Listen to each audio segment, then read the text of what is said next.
नमस्कार, मी प्रियंका लाठी. बातमीपत्रामध्ये आपल्या सर्वांचं स्वागत आहे.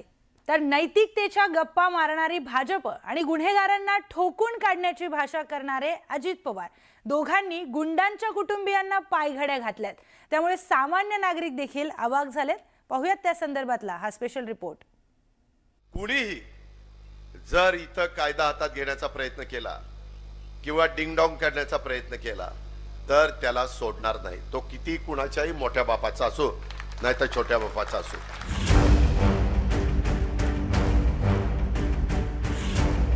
कायदा हातात घेणाऱ्याला सोडणार नाही अशी भाषा करणाऱ्या अजित पवार यांनी गुंडांच्या घरात उमेदवारी दिली. गुंडांचा थेट महापालिकेत प्रवेश व्हावा यासाठी अजित पवारांची राष्ट्रवादी काँग्रेस उतावीळ झाली. पुण्यातील एक नव्हे तर 2 कुख्यात गुंड कुटुंबात उमेदवारी देण्याचा प्रताप अजित पवारांनी केला.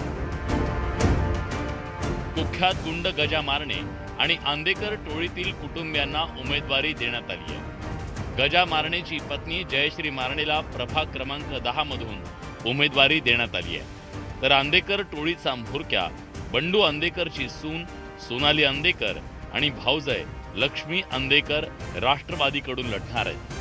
आयुष कोमकरच्या खून प्रकरणात बंडू आंदेकर, सोनाली आंदेकर आणि लक्ष्मी आंदेकर सध्या जेलमध्ये आहेत. जेलमध्ये असणाऱ्या गुन्हेगाराला उमेदवारी देण्याचं पुण्यकर्म राष्ट्रवादी काँग्रेसनं केलंय. हे कमी म्हणून की काय, अजून एक गुंड बापू नायरलाही अजित पवारांनी उमेदवारी दिली आहे.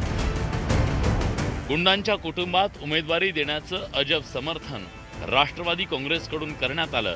तर अजित पवारांसोबत युती करणाऱ्या शरद पवारांच्या पक्षानं गुंडांच्या कुटुंबियांना देण्यात आलेल्या उमेदवारीवर कशी सारवासारव केली तीही बघा.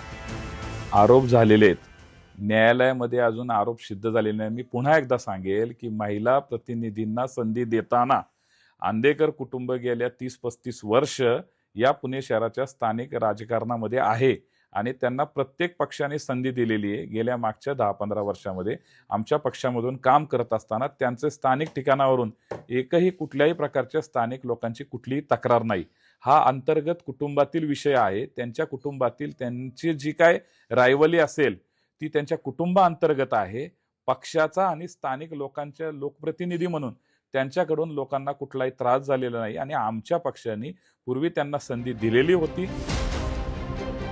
अजित पवारांच्या राष्ट्रवादी काँग्रेसप्रमाणे पार्टी विथ डिफरन्स विरोध मिरवणाऱ्या भाजपनं गुंड शरद मोहोळच्या पत्नीला कोथरूडमधून उमेदवारी दिली आहे. गुंड शरद मोहोळची गँगवॉरमधून हत्या करण्यात आली.